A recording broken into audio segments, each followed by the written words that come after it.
1946 cabinet machine ఏర్పాటు.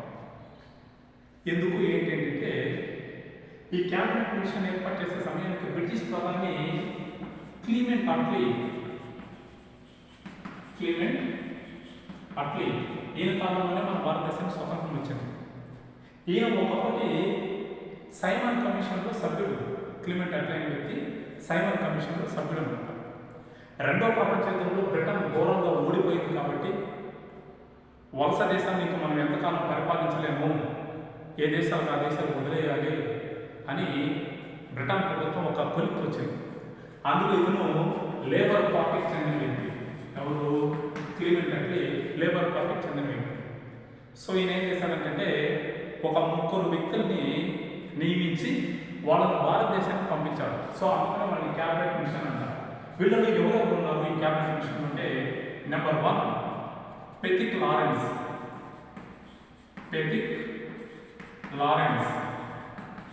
Number 2 ఏవి Alexander. Number 3 క్రిప్స్. ఈ పెతిక్ లారెన్స్ అనే వ్యక్తి అధ్యక్షుడు, దీనికి క్యాబినెట్ మిషన్కి అధ్యక్షుడు. ఈ ముగ్గురు కలిసి వచ్చారు. దాన్ని క్యాబినెట్ మిషన్ అన్నారు. 1946 భారతదేశానికి వచ్చారు. వీళ్ళు వచ్చి భారతదేశాన్ని పరిశీలించి వీళ్ళు ప్రధానంగా ఇచ్చిన స్టేట్మెంట్ ఏంటంటే భారతదేశం ఐకమత్యంగానే ఉండాలి. గుర్తుపెట్టుకోండి, ఐకమత్యంగానే ఉండాలి అని ఒక స్టేట్మెంట్ వీళ్ళు ఇచ్చారు. దీంతో ముస్లిం లీగ్ తరఫున జిన్నా గారు దీన్ని వ్యతిరేకించారు. అప్పుడు క్యాబినెట్ మిషన్కి ఒక అవగాహన వచ్చింది. భారతదేశం ఐకమత్యంగా ఉండడం అనేది కుదరదు అని చెప్పేసి ఈ మిషన్ తన రిపోర్ట్ను బెంగాల్ దేశానికి పంపించింది.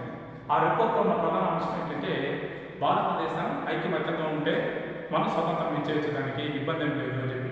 అది తెలిసి ముస్లిం లీగ్ తరఫున ఆగస్టు 16 వెరీ ఇంపార్టెంట్ అండి, 1946 ఆగస్టు 16 1946 కలకత్తాలో డైరెక్ట్ యాక్షన్ డే, ప్రత్యక్ష కార్యాచరణ దినం. వెరీ ఇంపార్టెంట్ అండి, పోటీపత్రం చాలా సందర్భంలో ప్రత్యక్ష కార్యాచరణ దినం. దీన్ని ఇంగ్లీష్లో ఏమంటారంటే డైరెక్ట్ యాక్షన్ డే అనే కాన్సెప్ట్ ఏం చెప్తారు. హిందూ ముస్లింలు ఇద్దరు బాగా కొట్టుకున్నారు, అనేక మరణ హింసలు జరిగాయి. ఇది గమనించిన బ్రిటిష్ ప్రభుత్వం ఏం చేసిందంటే 2 దేశాలకు స్వతంత్రం ఇస్తాం, ఒకటి పాకిస్తాన్, రెండవది ఇండియా అని చెప్పినారు. దీంతో బాగా వ్యతిరేకించిన వ్యక్తి గాంధీ గారు.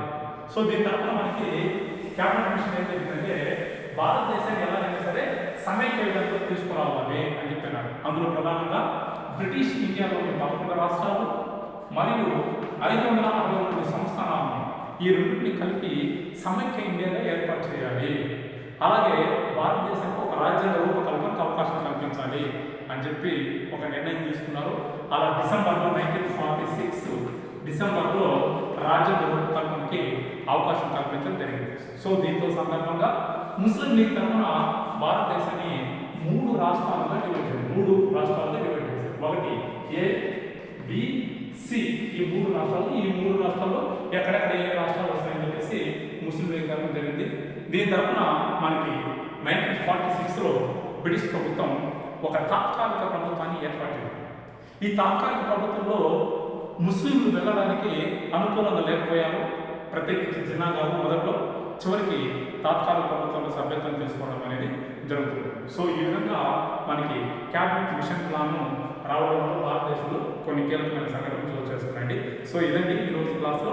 నెక్స్ట్ క్లాస్లో మనకి లార్డ్ మౌంట్ బాటన్ భారతదేశానికి స్వతంత్రం, భారతదేశ విభజన అనే అంశాల గురించి చర్చిస్తాం. Thank you.